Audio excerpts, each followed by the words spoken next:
but I liked it. At 5 years old, I already knew that if you liked what boys did too much, no one would like you. Girls called you names. Boys rubbed themselves against you while you waited for your turn on the monkey bars. I never touched him with anything other than my mouth again. I don't remember how he was caught, but the naptime kisses stopped. I think I missed them. Taking the required nap became difficult because I was tense, listening for the rustle that meant someone was moving from his blue and red mat. I soon found myself under the back porch at home with one of the little mixed, now called biracial, boys in the neighborhood.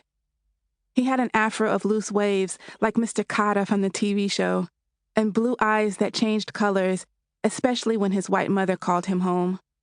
He never wanted to go. One day she yelled his name, and he pulled me under my porch and stared at me. His breath did not smell good.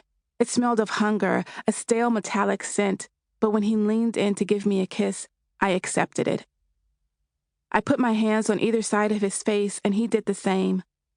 We pecked at each other with our mouths, thumbs invading each other's eyes as we tried to imitate adults.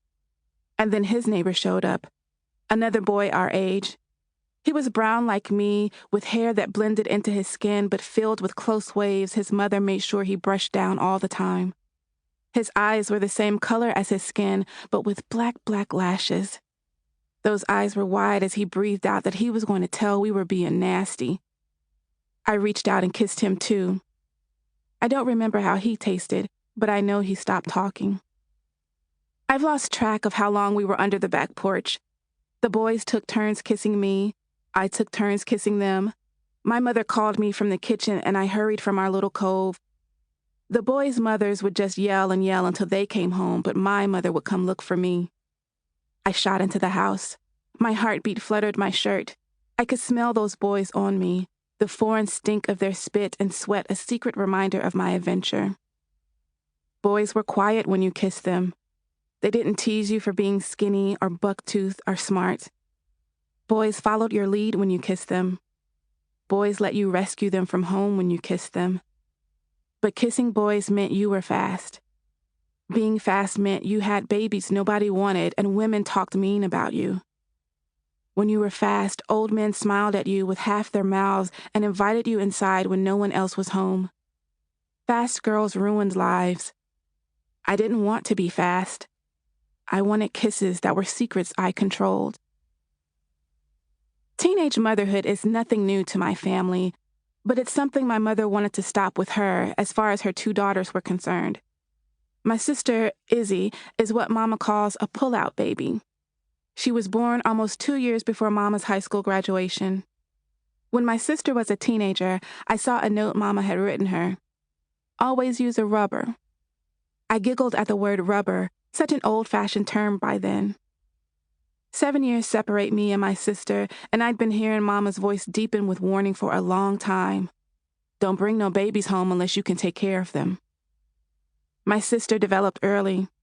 Until high school, she was always the tallest girl in her class. Her curves constantly fought against the age-appropriate clothes Mama bought for her, but Mama knew how grown men could be, so she tried her best to keep Izzy a child as long as possible. Luckily, my sister went along with that plan. She's the sweet and obedient one. Perhaps that's part of being the firstborn in the family. We have a younger brother, Jay, so that makes me the middle child, the baby girl. I'm my father's firstborn. I am a mess. I was a scrawny child who always carried books around. For a long time, my family called me Bugs, as in Bugs Bunny, because of my overbite. Family friends said I was cute, but it didn't seem like boys thought so. At least the boys I wanted to like me never did. I've since learned this is how life is, but until junior high, I felt overlooked for the girls who already wore training bras, had professionally styled straight hair, and who boasted of boyfriends at other schools. My sister came of age in the 1980s. Izzy watched all those Brat Pack movies, 16 Candles, The Breakfast Club, and Pretty in Pink, plus stuff like Weird Science and One Crazy Summer. And I watched right alongside her. I sat next to her and watched MTV until the music videos started to repeat themselves. So I listened to these songs and watched the videos. I watched the movies and saw my sister clutching her hand to her chest because